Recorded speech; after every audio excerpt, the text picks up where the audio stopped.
Fala galera, meu nome é Lion Lopes e está começando mais o Startup Life, seu podcast sobre negócios, tecnologia e inovação.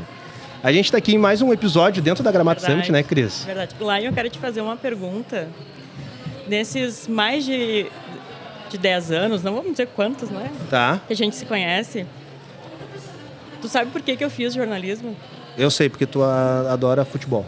E rádio, né? E rádio, exatamente. E hoje, trabalhei com isso, já trabalhei em veículo de rádio sobre esporte. E hoje eu estou voltando, então, a fazer um produto jornalístico de rádio, de áudio, com o meu maior entrevistado de esporte, né? Exatamente. Então eu tô que nem pinto no lixo, né? Exato. Tô realizada. Pra quem não sabe, o noivo da Cris é o Ramon Nunes, da Gaúcha. Da Rádio Gaúcha. Até o Ramon ficaria com ciúmes da nossa bancada Ele hoje. tá morrendo de ciúmes. Que isso. Mas hoje com a gente tá aqui, eu vou deixar a estrela mais pro... uma das estrelas, né? Mas vou começar apresentando aqui o nosso host do evento. Marcos Sócio. E aí, Marcos, como que tá? Tudo certo? Pô, que honra, cara. Tá nessa mesa aqui é pesado, velho. Agora ficou massa. Cara, quero dar primeiro boas-vindas a todo mundo que tá acompanhando o Gramado Summit depois aí, por meio do canal do Startup Life. Mas para mim é uma honra de verdade. Eu acredito que muito do que a gente faz aqui é conectar pessoas e acreditar que esse mundo pode ser um pouco melhor, um pouco mais justo por meio do empreendedorismo. E por meio daquelas pessoas que querem fazer alguma coisa diferente, né? Porque no final das contas o nosso tempo é tão finito pra gente aceitar as coisas como elas são. Então é muito legal, cara. Pô, conectado com a Silva Lopes aí já há um tempinho. Conheço o Lion desde a primeira edição da Gramado, que era aquele eventinho de 600 pessoas, que hoje tá aí em 15 mil participantes. É verdade. E, pô, Marcos, parabéns pelo evento, tá incrível. Parabéns pelo nosso stand aqui, que tá incrível também. Obrigado. E muito obrigado por fazer o Pequeno Lion lá de 2002, que acordava de madrugada, né? Acho que foi é a Copa do Mundo que mais marcou a minha vida, assim. De trazer, cara, um ídolo nacional aqui, um dos jogadores internacional, um dos jogadores mais habilidosos que eu já tive a felicidade de ver jogando, assim, e agora ver pessoalmente é incrível. Nilson, seja muito bem-vindo aqui e obrigado por aceitar o nosso convite aqui. Obrigado, Lion. Obrigado, Cris. Prazer. Emocionou tuas palavras. Marcos, pô, satisfação te conhecer pessoalmente. Cara, não sei se eu mereço tanto, né? Porra, tá louco? Assim, eu me emociono bastante quando eu ouço as pessoas falando sobre a minha trajetória, né? Que é, obviamente, a reflexão, aquela retrospectiva de tudo que foi feito. Você abrir mão, né, cara? Eu comecei a jogar futebol muito cedo, cara. Um moleque, uma criança, assim. Então, eu abri mão de... Hoje eu tenho 2 filhos, né? Eu tenho a Maria Eduarda, que vai fazer 14 agora, completar 14, e tenho o Davi de 9. E aí eu vejo eles brincando e tal, tem coisas que eu não tive, assim, sabe? Não tô falando coisa material, não, mas esse tempo criança, sabe? Sim. Tempo de ser criança. Eu acho que eu não tive, eu não tenho uma lembrança de tempo de criança, assim. A minha lembrança era já jogando bola e querendo ser alguém, velho. Sim. E aí você, ouvir, participar de um programa que tenha credibilidade, longevidade, que é difícil também isso, né? Você se consolidar na comunicação. É bacana, me emociona. Obrigado, de verdade, assim. Pô. Muito legal. Pô, obrigado, cara. Agora até eu fiquei emocionado. Muito legal, não, é verdade, cara. Mas, pô, Denilson, Falo de coração. Isso eu queria abrir com essa pergunta. Eu tô arrepiado, cara, pra falar a verdade. Tô arrepiado. Tu tem noção do teu tamanho, cara? Cara, não sei, cara. Eu simplesmente, cara, Pô, que foda, cara. queria ser alguém, assim, sabe? Eu nunca me imaginei, por exemplo, ser pai, né? Ter uma esposa que entendesse meu jeito de ser, e são quase 16 anos juntos, e assim, com uma parceira realmente do meu lado, assim, que me incentiva em tudo, né? Me coloca pra frente. Contar uma história aqui rapidinho, né? Quando eu recebi o convite, eu fiquei sabendo da minha participação no Gramado Summit. Obviamente a gente já conhecia, já ouvia falar, já acompanhava e tal, e você sabe que é um evento, trazendo para o meu mundo esportivo uma Copa do Mundo, né? Porque aqui, estão os melhores envolvidos, né? E aí você, receber essa convocação, você já começa a pensar, como é que vai ser o meu jogo, né? Como é que eu vou jogar? Sim. Vou jogar bem, vou jogar mal, como é que vai ser meu desempenho? Apesar de eu achar que eu tenho uma história bem legal assim mesmo, assim, de contar, de muitas coisas que eu vivi. E eu acho que atinge as pessoas, né? Isso eu acho bacana e me sinto orgulhoso de poder contar. Mas aí eu comentei com a minha esposa, cara. Falei, pô, será que eu mereço tanto, né? Será que eu mereço estar no meio desses caras que aparentemente tem mais conteúdo, tem uma narrativa melhor, mais legal? Mas será que eu mereço estar lá, assim, nesse evento, mozão? Ela falou, mozão, você tem noção do que você é? É, foda. E muitas vezes eu acho que eu não tenho essa noção. E eu acho que também me faz bem não ter essa noção. Sim. Sabe? A única coisa que eu quero, e já tem muitos anos que eu tenho pensado nisso, e a gente estava falando em off aqui com o Marcos, a questão do legado, do que eu vou deixar, né? Sim. Então, depois que eu parei de jogar futebol, eu passei a pensar no que eu vou deixar, entendeu? Eu não tinha filho ainda quando eu parei de jogar, mas isso ficou muito mais aflorado depois que meus filhos vieram ao mundo, né? Então, hoje tenho muito prazer, por exemplo, me desculpa se eu estiver me alongando muito, mas eu tenho muito prazer de sair de casa e falar pro meu filho, falar pra minha filha que o papai tá indo trabalhar, sabe? Tipo, o papai tá indo trabalhar, o papai viajou pra Porto Alegre, tá indo pra Gramado. Papai, você tá no... Cara, porque eu acho que eu tenho uma puta referência dentro de casa que é meu pai. Legal, cara. Tenho meu pai em vida, minha mãe, são casados há muitos anos. E a lembrança que eu tenho do meu pai era essa, sabe? Tipo, saindo pra trampar, velho. Saindo pra trabalhar, assim. Então, eu parei de jogar futebol sem saber, Marcos, o que eu ia fazer, o que eu ia construir, porque o jogador vive num mundo paralelo à realidade, vive numa bolha, então muitas vezes você acha que aquilo é para sempre, aquilo não é para sempre, né? E eu falo agora com muita propriedade, não é para sempre. Jogadores de futebol, atletas, se preparem, porque não é para sempre. Sim. Uma hora a bola vai parar de girar, né? Então a bola parou de girar para mim precocemente, com 30 anos, e fiquei numa sinuca de bico ali, né? O que eu vou fazer? O que eu sei fazer? Eu sei jogar bola, mas o que eu sei fazer depois de jogar bola? Sabe? E aí, de repente, cara, aparece o convite para comunicação. E aí eu fui trabalhar com a comunicação, e na comunicação eu acabei me descobrindo um mundo que eu não conhecia, que é esse mundo, por exemplo, que a gente está vivendo hoje aqui. Sim. Conhecendo pessoas como vocês, aprendendo com vocês, ouvindo muitos palestrantes ali. Então é um mundo que eu não tinha acesso, cara. E que muitos jogadores hoje não têm acesso, apesar, Marcos, Cris, Lion, da informação tá na palma da mão, né? Com certeza. Sim. Mas às vezes depende muito do interesse próprio, né? Em buscar esse conhecimento. E o jogador de futebol, me perdoe, tá falando especificamente pro atleta, pro jogador de futebol, às vezes, muitas das vezes, ele não tem esse interesse, sabe? De buscar informações fora da bolha. Sim. Fora do mundo do futebol. Foda, cara. E, Denilson, tu é um cara extremamente... Pô, eu tô emocionado, mano. Desculpa, é que eu me emociono. Não, pô. Eu começo a falar da minha trajetória, eu me emociono. Não, mas foi um incrível, momento cara. muito Foi lindo, incrível, né? exato. Incrível. Não tem como não ficar tocado. Pô. E, assim, tu é um cara que sempre foi muito carismático, né? Sim. Na tua forma, tu jogava de uma forma carismática, assim, né? Eu falei aqui em off, pô, uma das memórias mais... antigas que eu tenho, assim, tipo, lá no fundo da mente que me fixou, é aquela... Já deve ter falado isso 1 milhão de vezes contigo, aquela imagem icônica dos turcos correndo atrás do Denilson. E eu, cara, na época eu tinha uns 14 anos. E pra mim parecia, cara, que esse cara é um super-herói, né? Tá enfrentando o inimigo. É foda. Então, assim, até na tua forma de jogar, tu era super carismático, assim. E... quando tu parou ali, o Marcos até comentou em off, pô, como que foi essa parte de pós-parada de futebol, né? Sim. Quando tu parou, tu falou assim, eu fui pra comunicação. Você já sentia que isso era algo? Zero. Ou foi uma surpresa também? Zero lá. Eu não tinha nem ideia do que seria a minha vida após a minha parada. E a minha parada é uma parada triste, velho. É uma parada triste, porque assim, o jogador, muitos dos jogadores se preparam, né? Agora também falar da parte positiva, assim, muitos jogadores também têm o interesse, né, de buscar o conhecimento, de entender o que acontece no mundo, né? Sim. Fora a bolha do futebol. Tem muitos também que têm esse interesse. Eu machuquei o meu joelho em 2004, 2005, eu tive uma lesão no joelho de cartilagem.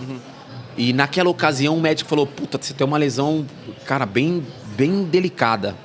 Porque, pô, tem um probleminha na cartilagem do teu joelho. E esse probleminha que você tem é um probleminha que ainda a medicina não tem uma solução para isso. Sim. Então a gente vai fazer o que a gente pode fazer aqui, que é uma raspagemzinha da cartilagem e tal, para você voltar a jogar. Eu falei, pô, bacana, quanto tempo de recuperação? 6 meses no mínimo. Falei, pô, isso aí é um rompimento de ligamento cruzado. Sim. Fiquei pensando, né? Que é o mais comum, né? Sim. Cara, eu fiquei 8 meses. Fiquei 8 meses para voltar de uma raspagemzinha de cartilagem, irmão. E a cabeça já... A cabeça já pirou na hora. Sim. Pô, 8 meses. Aí já entra no processo de falar, puta, como que eu vou voltar? Vou voltar bem? Como é que vai ser e tal? Então, você fala de 8 meses para voltar... Você pode colocar aí brincando, mais 6 meses para você voltar até aquele nível de confiança, de segurança, de partir para dentro dos caras, de ser esse jogador, né, alegre e tal. Então você perde aí uma temporada e meia brincando, né? Sim. E aí passou, sei lá, um ano, menos de um ano, eu comecei a sentir a mesma dor no mesmo joelho. Aí chego no médico e falo, doutor, tô com uma dorzinha no meu joelho e tal, vamos ver o que era. Fragmentos de cartilagem. Então, para tentar simplificar, mais ou menos você pega 2 isopores, ficarem raspando, e ele vai soltando, e esse era o processo do meu joelho. Sim. Então, nessa segunda intervenção cirúrgica, o médico falou para mim, você tem no máximo, Denilson, para jogar mais 5 anos. Porra, foda, né? Aí eu falei, porra, não é possível. Entrou por um ouvido e saiu pelo outro, Marcos. Falei, tá bom, doutor. Tamo junto. Beleza. Aí continua. Dessa segunda eu já voltei antes de 8 meses. Voltei um pouquinho mais rápido. Sim. Mas já voltei não como eu tava.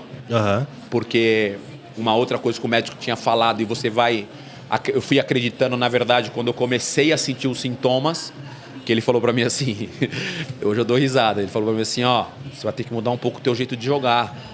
Pô, essa lesão, você vai perder velocidade, porque eu falei, tudo que eu mais sei, o meu melhor, que eu mais tenho, a minha qualidade, né? Tipo, era muito veloz com a bola, eu mudava de direção muito rápido e tal. Você vai ter que tocar mais a bola, driblar menos e tal. E aí, quando eu comecei a ter esses sintomas, falei, caramba, o médico tinha razão e tal. E aí foi indo. E aí, quando bate 30 anos de idade, 30 para 31, já foi o ápice do negócio. Sim. Eu já não treinava a semana toda, eu já tinha que escolher os treinamentos que eu tinha que fazer. Por exemplo, o time vai dar 10 voltas em volta do campo. Não posso. Sim. Eu tenho que dar 3 tiros na areia ali, porque a areia, para fazer treino na areia, impacto e tal, não sei o quê. Então você começa a se adaptar e automaticamente teu rendimento vai caindo. Porque, aí o que eu comecei a pensar? Falei, eu não quero que a imprensa note que o meu rendimento está caindo. Sim. E comece já, aí eu comecei já a pensar em parar. Falei, eu vou parar antes que a imprensa comece a perceber que eu tô manco, que eu tô ruim. Sim. E aí foi assim que foi uma conversa com Deus no meu quarto. Só pedi para ele me dar um caminho, me mostrar um caminho, que aquele momento que eu tava vivendo não tava mais prazeroso. Não tava legal para mim. Sem falar com meu pai, sem falar com ninguém. E aí eu tive um sonho, cara. Tive um sonho. Eu estava num lugar muito iluminado, com muita gente me aplaudindo. E eu acordei com um coração muito leve, cara. Muito tranquilo. Eu falei, é isso. Acabou minha carreira. Aí chamei meu pai e minha mãe. Na hora do café, falei, pai, mãe, vou largar, vou parar de jogar. Como assim? Falei, vou parar, cara. Tô sofrendo demais, pai, esses últimos anos aí. E comecei a falar, porque eu não queria falar pros meus pais, não preocupar os meus pais. E aí eu falei, vou parar, porque eu não tô sofrendo demais, pai. Tem muito tempo que meu joelho tá doendo e eu tô tentando, tá, e não tá prazeroso e tal, mas tá tudo bem. Não, filho, não tá bem, como é que você vai parar? Pai, tá tudo bem, fica tranquilo, tá tudo bem. Você tava tranquilo com a decisão, sim. Porque eu tinha sentido a mensagem, sabe? Sim. E aí parei, velho. Parei. Parei, aí falei com a galera da Espanha, lá com o time que eu tinha jogado. Falei, ó, rapaziada, parei de jogar, não dá mais, tal. E falei com uns amigos, não sei o quê. Aí o clube me chamou, o clube falou, ó, pô, sério, parou mesmo? Tal. Pô, vem pra cá, o Betis. Vem pra cá. Eu falei, pô, mas vou fazer o quê aí? Não, vem pra cá, você fica trabalhando aqui com a gente. Começa a estudar e tal, a gente vai te preparando, fazer de você um bom gerente de futebol, você monitora jogadores lá no Brasil, traz pra gente e tal. Eu falei, pô, legal, acho que dá pra fazer isso daí. Aí veio a Band e fala, pô, quer comentar a Copa do Mundo 2010? Aí eu falei que a minha... foi o primeiro ano de casado com a minha esposa. Aí eu falei com a Luciele, falei, mozão, pô, a Band me chamou pra comentar a Copa do Mundo, cara, mas eu tava afim de ir pra Espanha. Aí a Luciele virou pra mim e falou assim, mozão, se você tomar a decisão de ficar e fazer a Copa do Mundo na TV, você não vai sair mais. Aí eu falei, por quê, mozão? Ela usou a seguinte frase, a câmera te namora. Legal. É verdade. Ela usou essa frase, Marcos. A câmera te namora. Aí eu falei, não entendi de primeiro momento. Ela falou, pô, mozão, você tem muito carisma, cara. As pessoas gostam de você e tal, e pá, não sei o quê. Eu falei, será? Ela, você vai ver. E aí já são 14 anos trabalhando na TV. Como sempre, a mulher sempre tá certa, né, cara? Vamos sempre. E, Denilson, quando que tu percebeu que tu influenciava outras pessoas? E imagino que daí tem 2 momentos na tua trajetória, né?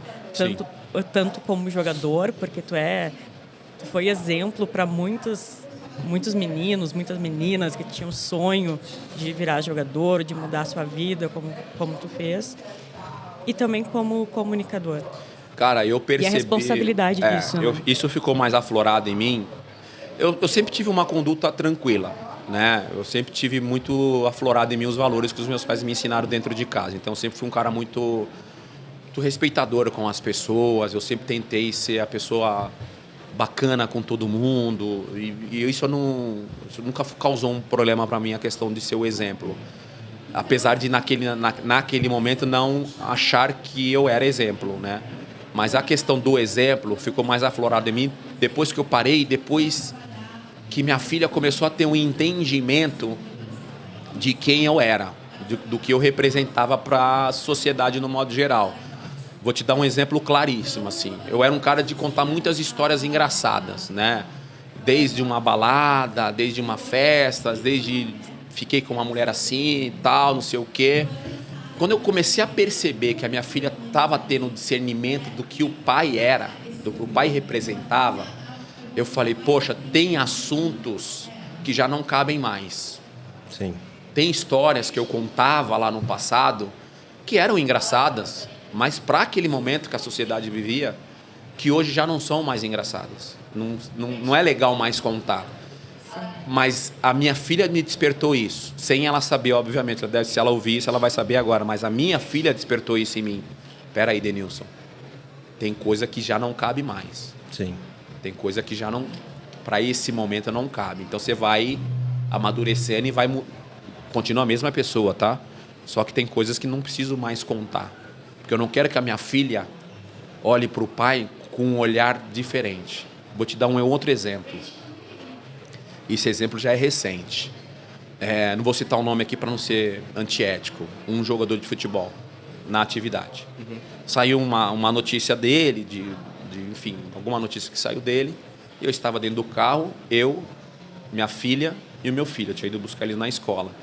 E aí a minha filha perguntou, pai, fulano de tal de novo fez não sei o quê. Né? Aí eu olhei no retrovisor, falei, putz, né? Falei... Será, filha, se é verdade? Porque às vezes as coisas saem na internet também e tal. Deu uma desconversada. Sim. Minha filha chama Maria Eduarda. Aí eu falei, tá, mas e se fosse seu pai? Sim. Eu falei pra ela. Falei, pai, mas e se fosse seu pai? Ela virou pra mim assim, de supetão, rápido. Falou, deixaria de ser meu pai. Pô, aquilo entrou no meu coração como uma flecha, irmão. Pesado, né? Pra quem é pai, cara, de menino... Meu, Mar? Deixaria de ser o meu pai. Eu falei, por quê? Falou, porque tá muito errado isso. Então é esse discernimento que a minha filha já tá tendo. Então mais um gatilho que despertou em mim de falar, é o caminho que eu tomei lá atrás, a decisão de algumas coisas que não cabem mais, foi correta. Entendeu? Então, a questão do ser o exemplo, indiretamente, eu já sou exemplo desde os meus 16 anos. Eu estava falando, desculpa eu estar me alongando muito, tá? Não, tá ótimo. O tempo é teu. Estava conversando ali, e aí eu lembrei de uma história, de uma pergunta que me fizeram há muitos anos, que eu não lembro se foi numa entrevista ou num bate-papo, Marcos, me falaram assim, quanto tempo faz, mano, que você não entra num lugar e não é reconhecido? E eu parei 30 segundos, Lion. Falei, caramba, pô, me profissionalizei com 16, eu tô com 46. Pô, estamos falando do quê? 30 anos. 30 anos. Falei, mano, tem 30 anos que eu não entro num lugar e que as pessoas não saibam quem eu sou. Forte isso, né? Sim. Pesado isso, eu fiquei pensando, né? Então, já lá com 16, Cris, eu já estava sendo exemplo para alguém. Mesmo eu sem saber que eu estava sendo exemplo para alguém. Hoje eu sei. E hoje eu tento levar a minha vida e tento ser o espelho para algumas pessoas, ou para muitas pessoas, não sei. Bacana. Eu quero que as pessoas me olhem e falem, pô, esse cara tá deixando um legado interessante pra gente, né? Pra essa geração que tá vindo, né? Eu acho que isso é o mais legal, assim, da minha trajetória. Posso fazer uma contribuição aqui, claro. Cara? Mas é só uma constatação, na verdade. Senta-se em casa, Marquinhos. Obrigado. Mas fica à vontade. Quanto à fala, Denilson, só comprova uma coisa que eu sei há muito tempo. A gente só percebe o significado da palavra admiração quando a gente se torna pai. Foi uma coisa... Cara, desde muito cedo, assim, eu tinha duas coisas na minha vida que eu queria. Construir algum legado e ser pai. Eu fui com 26 anos pai da Helena. E isso quando tu traz, cara, tipo assim... É que a admiração pra alguém que é uma celebridade... É difícil tu entender o teu impacto olhando a televisão versus ele que tá vivendo aquele momento. Porque Sim. Tu não consegue te colocar do lado do Lion. É muito distante. Agora, quando tu é pai e a tua filha olha pra ti, cara, isso tem um peso. E tem uma parada que eu gosto muito de trazer, cara, que... Como é fácil a gente ser um cara mais legal, né? Não é tão difícil. Tu te torna pai, tu recebe um HD de computador vazio. E aí tu diz assim, pô, tudo que eu fizer com esse HD, eu vou transformar na próxima geração de pessoas que vão habitar esse mundão. Sim. A gente pode fazer uma parada muito legal, que é tirar tudo aquilo que o mundo fez com a gente, de ruim, e inserir só nesse HDzinho a parada boa. Exato. E aí, quando tu traz esse exemplo, é tua filha te olhando, e é admiração na prática. Seria meu pai. Falei, pesa pra caramba. Eu falei, oxe. Aí eu contei pra minha esposa, ela falou, vai?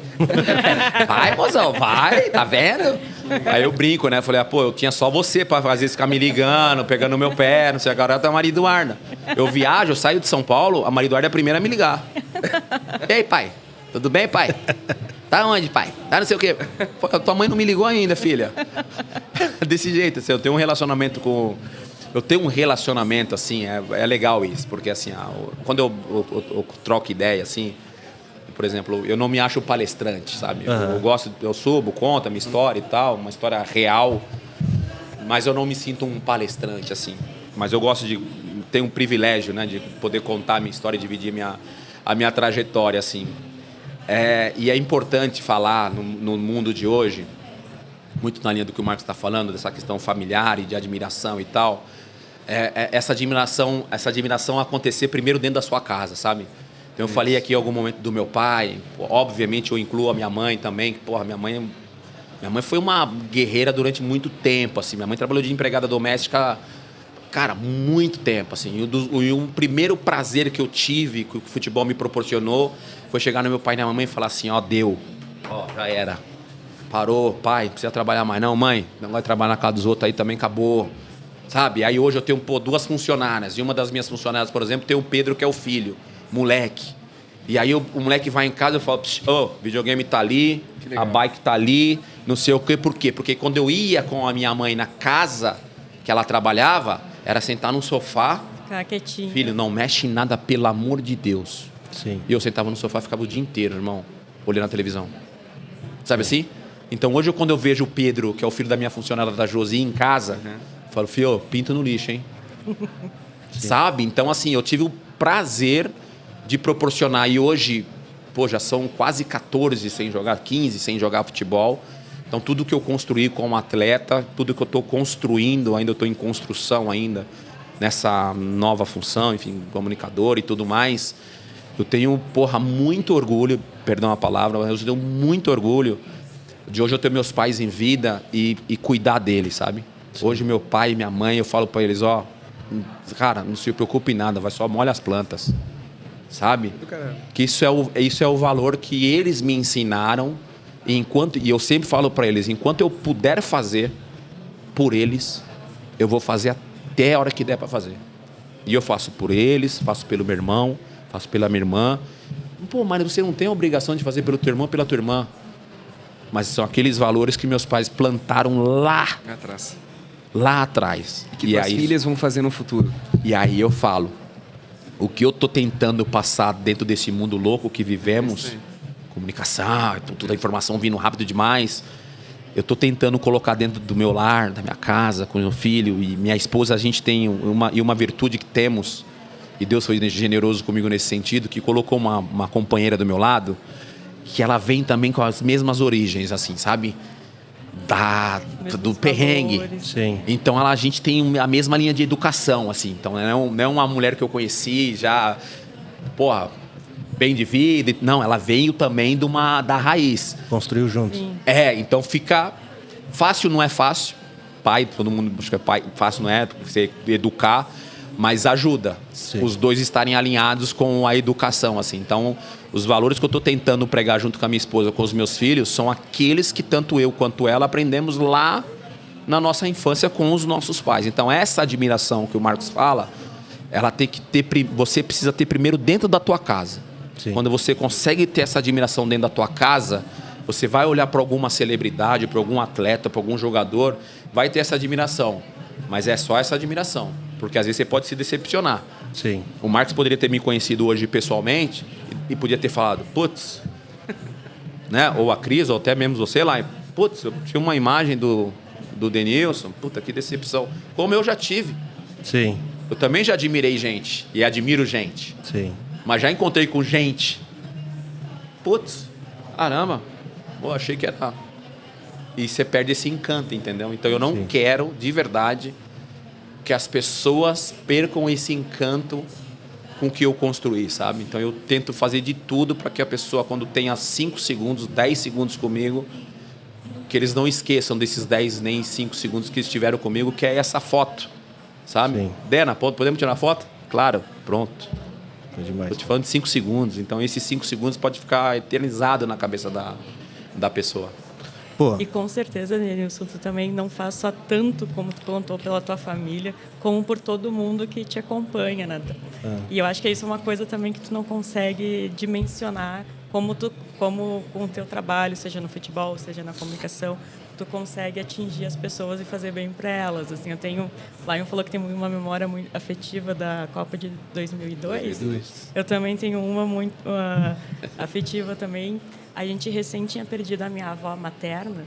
A gente estava muito com luto, né? Muito entristecido. E principalmente a minha mãe, era a mãe dela, imagina. Ela ficou muito mal. E eu vou chorar agora. Pode chorar, já chorei aqui já também. E a gente sempre assistiu a Copa do Mundo. Na casa todo mundo gosta muito de futebol.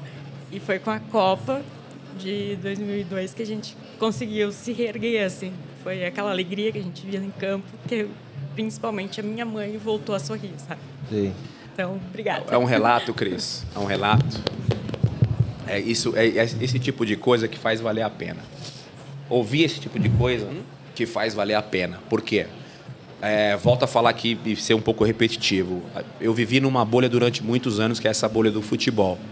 Só que essa bolha do futebol transforma as pessoas. Sim. Então, quando eu também me dei conta de que eu me divertia / responsabilidade, porque eu teve um momento da minha carreira que eu só me divertia. Só jogava bola, tirava onda e tal. Não tinha nem noção do que... Eu tô falando profissionalmente já, tá? Sim. Só que quando eu coloquei a / responsabilidade, bate nisso aqui que ela acabou de falar, né? Porque nós, como atleta ou ex-atleta, a gente às vezes não tem ou não tinha noção do impacto que a gente tinha na vida das pessoas. Sim. Sabe? Do nosso comportamento, das nossas entrevistas, do jeito que a gente jogava, a gente não tem essa noção. Então, ela conta um relato aqui real de que um jogo de Copa do Mundo, ou de que um momento de Copa do Mundo trouxe uma alegria dentro de um sentimento que só quem passa vai saber, sabe? Que é uma coisa que eu acho que o ser humano, Marcos, às vezes se equivoca muito quando tenta diminuir a dor do outro, cara. Sabe? Às vezes você tem um machucado aqui no braço e fala, putz, tá doendo pra caramba. Ah, tá doendo nada. Como tá doendo nada? Assim, eu não é no meu braço, não é no teu. Então, pô, dá importância pra isso que o cara tá falando. Ah, mas ele tá mentindo ou ele tá... Aí já é com ele. Mas dá importância pra dor daquela pessoa, sabe? Dá importância pra emoção que eu sinto, que você sente, sabe? Em algum momento da minha história, eu me envergonhava de me emocionar. Porque, pô, sou um atleta. Atleta é... né? Tem que chorar não, velho. Sim. Né? É construído de forma diferente, né? do atleta. Mas fala, por que eu não posso chorar? Posso chorar sim, cara. Tem um sentimento e tal. E me emociono todas as vezes que eu lembro da minha história, todas as vezes que eu vejo relatos dessa forma. Isso é bonito. Sim. E a gente vive o momento, e me corrijam se eu estiver errado, de exaltar muito o que é errado. Sim. De exaltar muito o que não é o certo, cara. Eu tenho um podcast, o podcast do Denilson Show. Quando a gente sentou para fazer o podcast, Cris, eu queria despertar dos nossos convidados essa emoção que você está sentindo. Porque como a gente vive numa... A gente entra num mecanismo ali de trabalho, e a gente às vezes esquece um pouco esse lado humano, sabe? Esse lado sentimental. Aí eu falei com o Fabrício, mano, vamos fazer o podcast, mas é o seguinte, eu não quero ir nessa linha que tá todo mundo indo aí, não. De ficar fazendo corte, de polêmica, de ficar, pô, não sei o que, tal. Quero fazer um podcast e quero valorizar a história do nosso convidado. Beleza? Beleza. Então a gente começou devagarzinho e às vezes nem tinha muito engajamento, as pessoas nem viam muito. Pô, hoje, cara, as pessoas falam do podcast. Aí eu fico orgulhoso porque a gente tá indo na contramão do que não deveria, que é a contramão do quê? Pô, valorizar. Como é que a Cris começou a contar a história dela aqui? Pô, eu comecei a fazer jornalismo porque tal. Por que não valorizar isso? Sim. Por que valorizar, de repente, uma matéria que ela fez ou uma entrevista que ela fez polêmica? Vai dar engajamento. Mas vai dar engajamento uma semana, sei lá. Então, se não é o certo, né? Eu acho que não é o certo. Ir na contramão de tentar aflorar o lado positivo, valorizar a história nossa de cada um. Sim. Sabe? Então, isso que eu acho que a gente perdeu. Eu falo, a gente que trabalha com comunicação e que tem o privilégio de entrevistar pessoas, conhecer histórias de pessoas, acho que a gente perdeu um pouco a mão nesse sentido, porque a gente quer arrancar da pessoa a maldade da pessoa. O lado... Sim. Porque todo mundo tem um lado obscuro, né? Todo mundo Sim. tem um erro, todo mundo tem uma... E a gente quer arrancar isso da pessoa porque é isso que está engajando. Exato. Aí eu falei pro Fabrício, o Marcos, falei, não, vamos por essa linha. Vamos fazer a pessoa se emocionar, pô, a pessoa tentar trazer na memória da pessoa algo que, pô, em algum momento da vida dela fez bem para ela, pô. Por que não fazer isso? Porque vamos falar do cartão vermelho que o cara tomou, pô. Sim. Sabe? A violência que o cara... Não, cara. Vamos por essa linha. E, pô, são 3 anos de podcast. Corremos na esteira durante um tempo. Corremos na esteira mesmo, sem sair do lugar, durante um tempo. Mas eu falava pro Fabrício, não, mano, não vamos mudar. Vamos ficar nessa linha. Vamos ficar nessa linha. Até as pessoas vão conhecer o nosso trabalho. E hoje, graças a Deus, a gente é uma realidade aí na plataforma, sabe?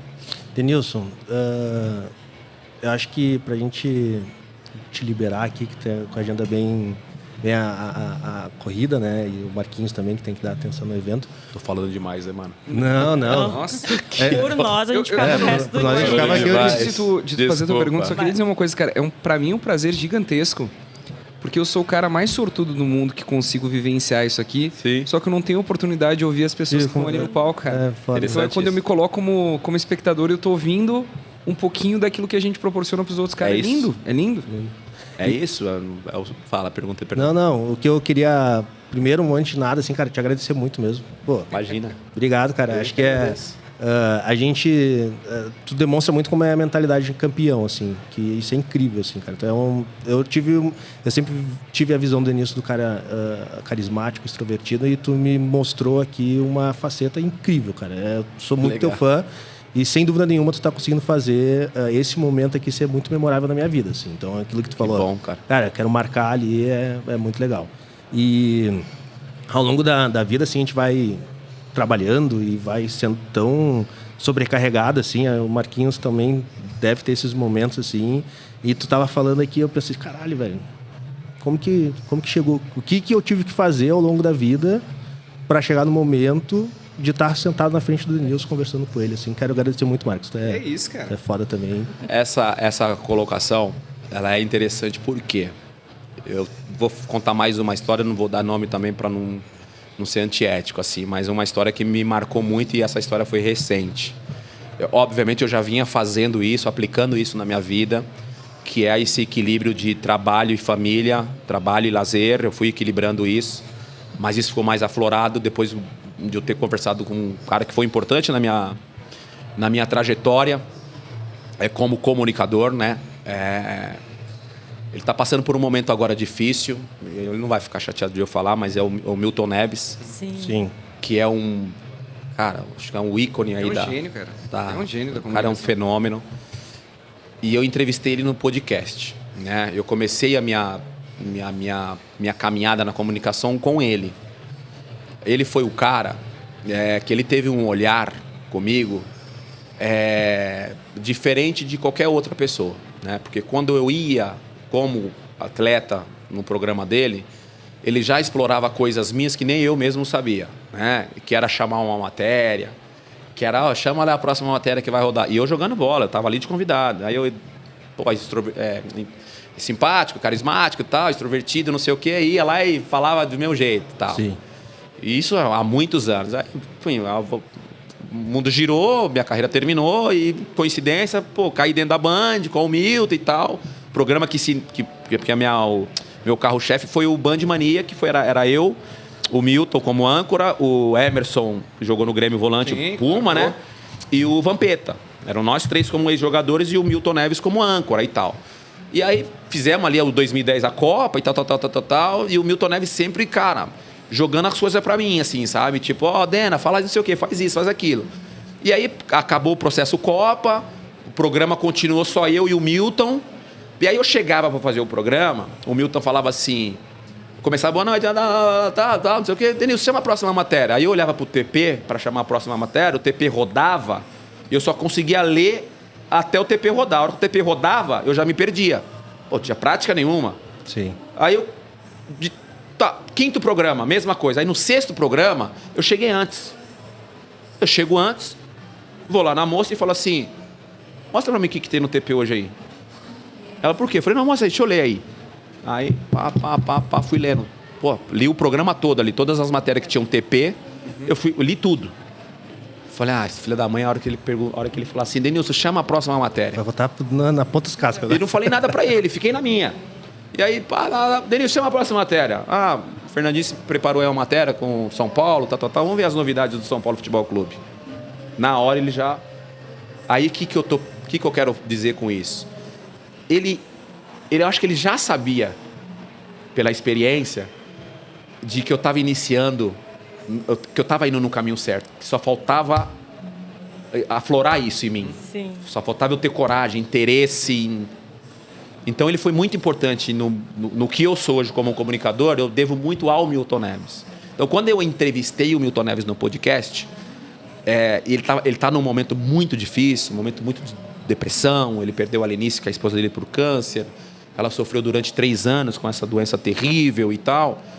E quando eu entrevistei ele, uma entrevista longuíssima e tal, e de muito aprendizado, mas algo me marcou, que foi ele falar que ele abriu mão da família por causa do trabalho. Então ele falou, mano, eu trabalhei, hoje eu tenho tudo. Não vai faltar nada para os meus filhos, para os meus netos, não vai faltar nada para ninguém. Eu trabalhei pra caramba a vida toda. Só que não valeu a pena, porque eu perdi a minha família. Pesado. Então, não trabalhem tanto, sabe? Sim. E aí o que eu estava falando, eu já faço isso, eu já equilibro o meu trabalho com o meu lazer, meu trabalho com a minha família. Só que quando ele falou isso, eu falei, puta, velho, é isso. Pesado. E eu estou falando de um cara que tem, sei lá, 80 anos, 70 e poucos anos, 80 anos, e vive um momento extremamente delicado. Então eu fico pensando, cara, eu não quero, né, daqui 20 anos, 30 anos, olhar para trás e falar, puta, não perdi minha família, irmão, por causa do trabalho. Então acho que isso é uma lição para todos nós, tá? Para quem está ouvindo, vendo, para todos nós, eu acho que isso é uma É uma lição. Óbvio que o trabalho ele edifica, né? É importantíssimo isso. Mas eu acho que se você, de alguma forma, conseguir encontrar esse equilíbrio, cara, parabéns. Busca esse equilíbrio se você não tem. No final das contas... Desculpa, Lan. Pra mim, esse é o significado de sucesso. Exato. Sabe? Eu acho que é o principal, cara. No final das contas, o ativo mais importante que a gente tem é o nosso tempo e o que a gente faz com ele, né, cara? Exatamente. De forma que a gente vai viver esse tempo e o que a gente vai fazer durante esse tempo para ter ele vivido bem, chegar ao final da vida a gente falar, pô, vivi bem e qual é o legado que a gente vai deixar, né, cara? Exato. Sem dúvida nenhuma, Denilson, tu tá usando o teu maior ativo de forma muito inteligente, né? Tu espero aí que tu tenha... no meu ponto de vista, eu acho que tu tá no teu melhor momento, cara. Eu posso só contar uma história rápida aqui? Tá, eu vou lembrar eu lembrei de uma agora que eu acho que é importante falar. Só para contar uma história que é como eu cheguei no Denilson, cara. Boa. Porque o Denilson... Não, na verdade é uma coisa que ninguém sabe, cara. Bom, agora o pessoal, assim, o pessoal do staff vai ficar enlouquecido com a gente, né? Mas, cara, o Denilson é uma consequência de muita gente que admirou aquilo que a Gramado Summit estava fazendo, porque chegar no Denilson é o ápice, assim. Sim. Eu lembrei dessa história hoje de manhã, cara, antes de chegar aqui. 2020 foi um ano muito difícil para todo mundo, mas para o organizador de evento foi um nível hard, assim. Porque é a única indústria que não funcionou. E foi a última a voltar também. Foi a última a voltar. 2021, a gente teve a liberação para criar quase instinto de sobrevivência. O Estado nos disse, se vocês criarem um protocolo, a gente vai testar com vocês que são pequenos, daí se morrer, morreu. A gente fez, conseguiu voltar, evento de 2021. Eu pego um Uber para sair de casa, e o Uber aqui da região é tudo de cidade vizinha, né? Então o Uber me busca, ele não me conhece, ele, esse evento aí, cara, legal, né? Eu, massa, né? Se tu encontrar a galera da organização, agradece o cara que tá organizando isso aí, porque eu vivi 2020 com R$2.500, cara. Isso aí tá me dando vida, eu sou lá de Taquara, que é uma cidade vizinha. Eu baixei, pode deixar, cara. Encontrar o cara, vou agradecer, né? Evento aconteceu. Terceiro dia de evento, tem uma dessas startups que vocês estão vendo aqui, que a maior parte desses negócios, Denilson, são jovens empreendedores que sonham em mudar um mundo e que não tem tanto recurso assim. A gente tenta criar programa para facilitar acesso. Aí tem num dos corredores, um moleque chega e me dá um cartão. Pá! Meu, esse cara aqui quer te agradecer, só que não tá mais no evento, que ele teve que sair com o pai de volta para Taquara, e ele queria só te agradecer, cara. Eu falei, eu que tenho que agradecer, tu que investiu em mim, mesmo que seja um programa de benefício, tu investiu. Não, cara, ele tá muito feliz. Primeiro que ele aprendeu que para ele crescer, ele precisa investir. Enquanto ele esteve aqui, o pai dele ficou fazendo Uber 3 dias para pagar essa conta, cara, e eu não posso te dizer o quão satisfeito ele tá. Resumo da ópera. O Uber que eu peguei para chegar na Gramado Summit, que estava extremamente agradecido, era o pai do menino que ficou extremamente agradecido pelo evento que eu criei. Loucura isso. Assim eu cheguei no Denilson. Porque a gente não começa lá em cima, cara. Exato. A base que sustenta tudo isso. É a galera, cara. É o povo, é o povo brasileiro, velho. Isso é muito forte, cara. Então, para mim, tá do teu lado, te ouvindo e sabendo que eu consegui chegar lá e quem me levantou foi a nossa galera, cara. Isso é muito foda. Tem muita coisa na nossa vida que às vezes a gente esquece de falar. Eu, por exemplo, eu normalmente, quando eu encontro algumas pessoas que fizeram parte da minha trajetória, eu agradeço. Teve muita gente que tentou me prejudicar, como deve ter tentado você, lá, o Cris, enfim, Marcos. Normal, né? Isso acontece e eu acho que até é bom que aconteça, porque normalmente você dá uma despertada, né? Você fala, peraí. Você dá, né? Bom, às vezes dá uns gatilhos, né? Então, às vezes é importante também ter esse caminho. Então, todas as vezes que eu tenho a oportunidade de encontrar com alguém, sei lá, o Muricy Ramalho, uma vez eu encontrei com ele, falei, preciso te agradecer, você foi importante no momento X, obrigado e tal. Que eu acho que às vezes a pessoa que recebe essa palavra de gratidão também deve despertar algum gatilho nela. Você falou aí que você estava contando do melhor momento meu e tal, não sei o quê. Houve um momento que, graças a Deus, não é o que está acontecendo comigo hoje, justamente por ter passado, mas já nessa minha fase comunicador, que eu estava vivendo um momento também muito legal na minha cabeça, né? Um momento muito legal, participando de eventos e meu trabalho lá na Band, cara, tudo funcionando, graças a Deus, perfeitamente e tal. E eu comecei a perceber uma mudança em mim, cara, de comportamento. Que era uma mudança que eu tinha sentido só lá naquela fase de 16, 17, 18 anos, moleque sendo profissional, sendo reconhecido em shopping e tal, que eu dei uma deslumbrada. E aí, naquela ocasião, os meus pais, né, foram importantes e tal. Aí, nessa fase minha de comunicador, teve uma época que eu comecei a... Sim. Pô, ele chegava nos eventos, peitão aberto, sabe? Pô, sou pica, pô, sou bom e Sou tal. do Nilson, cara. Cara, você acredita que um dia eu tô em casa, eu falei, mano, um sentimento estranho, né? Tô muito inflado, né? Tô muito... Sabe o que eu fiz, mano? Falei, peguei o carro do meu pai, meu pai, empresta o carro, presta. Peguei o carro do meu pai, fui lá em Diadema. Que legal, cara. Do nada. Peguei o carro, fui em Diadema. Aí, pô, fiquei rodando com o carro em Diadema. Aí fui lá passei no campo que eu joguei, parei na casa que meu pai tinha construído lá e que eu ajudei num determinado momento a ele terminar a casa. Aí, pô, desci lá no Tabuão, no campo que eu jogava. Eu dei uma volta de, sei lá, 40 minutos, 1 hora, assim, no bairro. Nem desci do carro. E só fiquei pensando, né, tipo, nas coisas que eu tinha vivido na minha infância, assim. E aquilo me fez voltar a ser o que eu era. Sim. Né? Então, o que eu quero dizer com isso? Que mesmo a gente sendo já, estando amadurecido e ter vivido muitas coisas, tem momentos que às vezes a gente dá uma deslumbrada. Pra gente ficar ligado nesses detalhezinhos, que é esses detalhezinhos que às vezes você acaba jogando por terra algo que você construiu. Então eu senti a necessidade sozinho, até dentro de um amadurecimento que eu adquiri durante esses anos, falar, pô, Denilson, de velho não, né, mano? Calma. Aí eu fui lá e fiquei olhando as coisas que eu vivi naquela época lá em Diadema, que, pô, era bacana pra caramba, mas, né, você tem que olhar pra frente, né? E aí eu falei, pô, é isso, mano, peraí, deixa eu descer deixa eu descer esse degrau aqui que eu tô, sabe assim? Então, onde você falou do melhor momento, eu lembrei desse período que eu passei, que eu dei uma infladinha assim, mas... O diabo mora no sucesso, né, cara? Sabe, eu dei uma... Falei, sabe o que é isso, cara? É quem te fez chegar onde tu chegou foi lá, cara. Tu voltar pra Diadema é muito foda, cara. É isso que esse pra mim é o melhor exemplo, assim. É voltar, cara. É legal. Aí eu falei, pô... E do nada, assim, sabe? Foi uma hora que eu pensei do nada. Eu tava meio bem perna mesmo, assim. Bem mala mesmo, assim. Aí eu vou lá em Diadema. Aí peguei o carro do meu pai, fui lá em Diadema. Aí depois eu falei com o meu pai. Falei, ô pai, deixa eu te contar uma coisa. Eu fui lá em Diadema. Ô, fui fazer o que lá em Diadema, filho? Você não avisou ninguém? Não sei o quê, tuas tias, teus primos, não sei o quê, tal. Foi não, pai. Aí expliquei pro meu pai. Aí meu pai falou, pô, legal, cara. Porque eu vou, para finalizar, se você me permite. Claro, pô. Eu tô falando nessa questão de... É que a gente tá falando muita coisa muito bacana aqui. Meu pai me deu um exemplo de gratidão, que eu falei aqui do Muricy, que eu agradeci. E eu falei da casinha que eu ajudei meu pai a terminar, e eu lembrei de uma historinha que eu conto às vezes nos meus bate-papos dos eventos. Que é o grande exemplo de gratidão que eu tive através do meu pai, do cara que eu admirava e admiro dentro de casa. Meu pai é de Minas, meus pais. Uhum. Então, quando eles vieram para o Brasil, para São Paulo, eles, capengando e trabalhando e tal, então eles moraram muito tempo em barraco, muito tempo.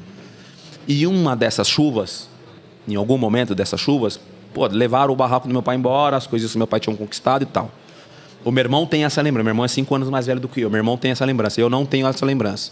A lembrança que eu tenho já é em casinha de tijolo. Sim. Mas meu irmão tem essa lembrança. Meu irmão fala que muitas vezes me segurou no colo e para não deixar a enxurrada levar, assim. Eu não tenho essa lembrança. Meu irmão tem. E aí, quando eu comecei, meu pai trabalhando, tal, e um tio meu, que já faleceu, ele morava numa casinha de tijolo. E aí, quando a chuva levou o barraco do meu pai, algumas vezes... Na 10ª vez, o meu tio falou assim, ô, senhor Vécio, por que o senhor não fica com a tua família lá no fundo de casa lá? Tem um espaçozinho lá, monta um barraquinho lá no fundo, porque a hora que chover, não vai acontecer nada, que está protegido e tal, fica lá. Meu pai falou, pô, eu aceito, cara, vou ficar, não tem onde ficar, vou ficar lá. Pô, pegou eu, meu irmão, minha irmã bem bebezinha, e ficamos lá nessa casinha durante um bom tempo. Isso verbalizado pelo meu pai.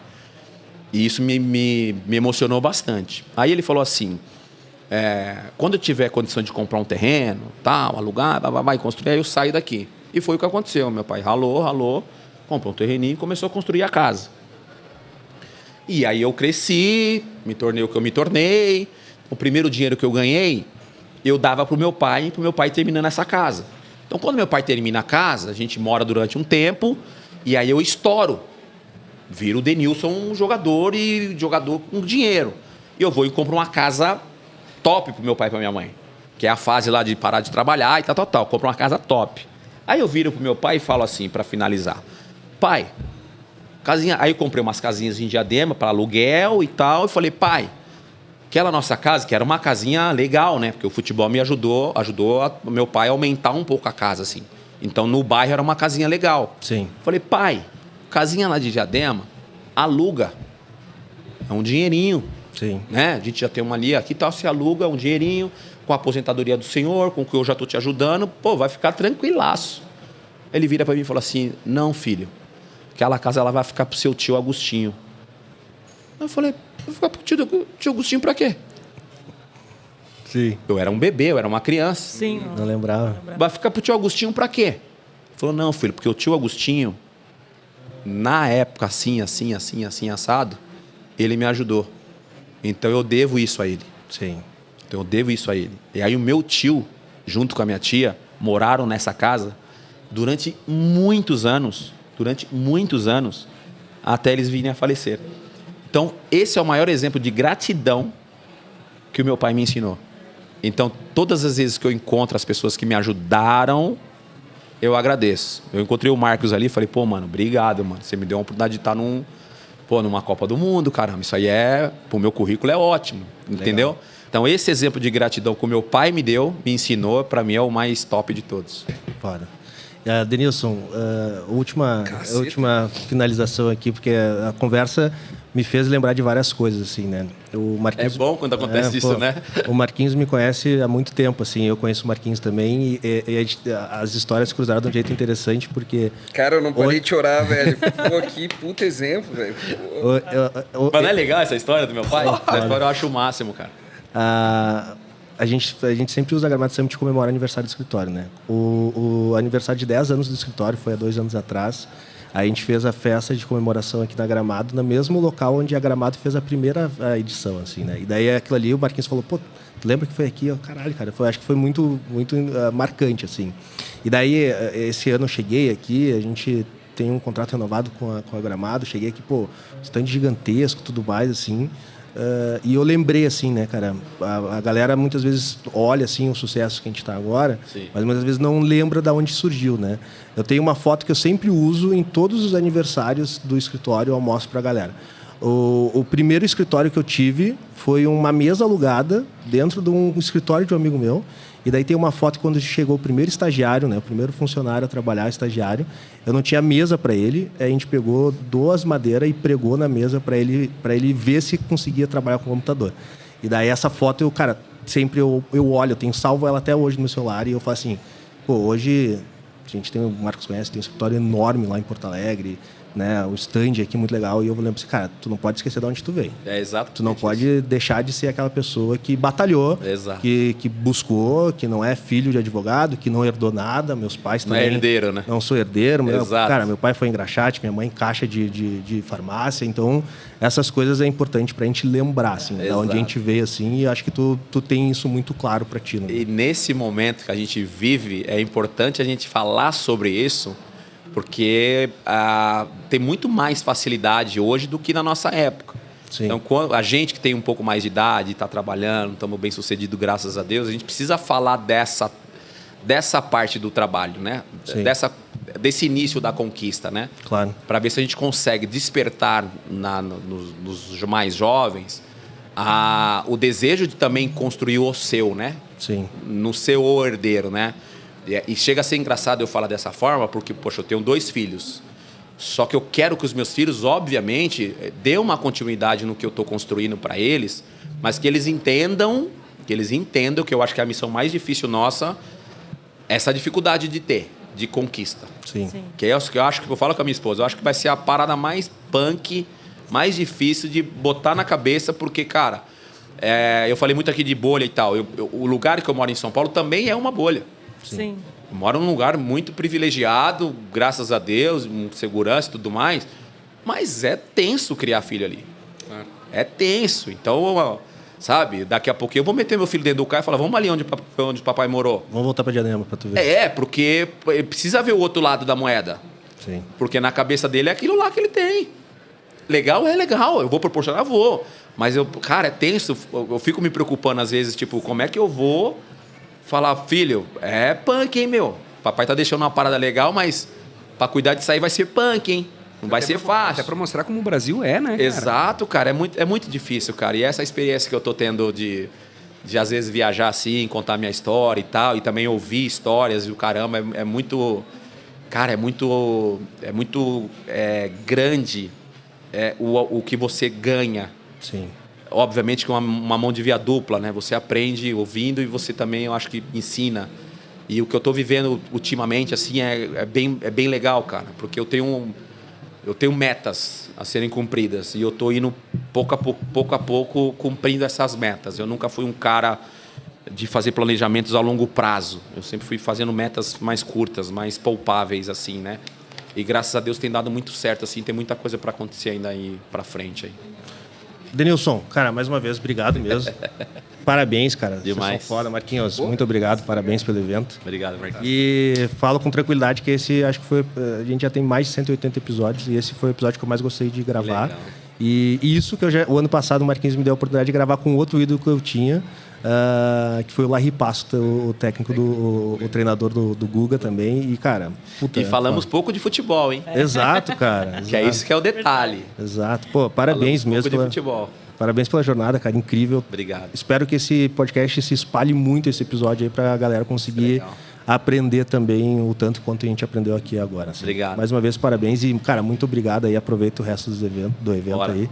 E... Obrigado, tá, Cris? Obrigada. A Cris falou tão bonitinho no começo, né? Se emocionou, bonitinho. É isso aí. É que também teve uma identificação muito grande, assim, de família, de origem, né? Eu também venho de uma família que passou bastante dificuldade e isso tudo mexeu muito com a gente. É gostoso, mas é bom às vezes reviver isso.